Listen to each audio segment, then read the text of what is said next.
liburuaren izena da Baigorri eta Ortzaizeko euskara. Bi ibar hauek Nafarroa berean daude, Nafarroa bereko hego-mendebalian. Muga egiten dute Lapurdirekin eta Nafarroarekin, eta hori izan zen aukeratzeko arrazoietako bat. Nahi nuen ikusia ote zegoen eraginik Lapurdikorik eta Nafarroakorik alderdi honetan.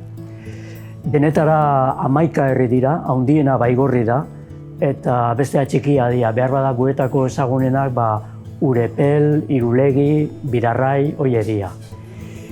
Liburuak bi parte ditu.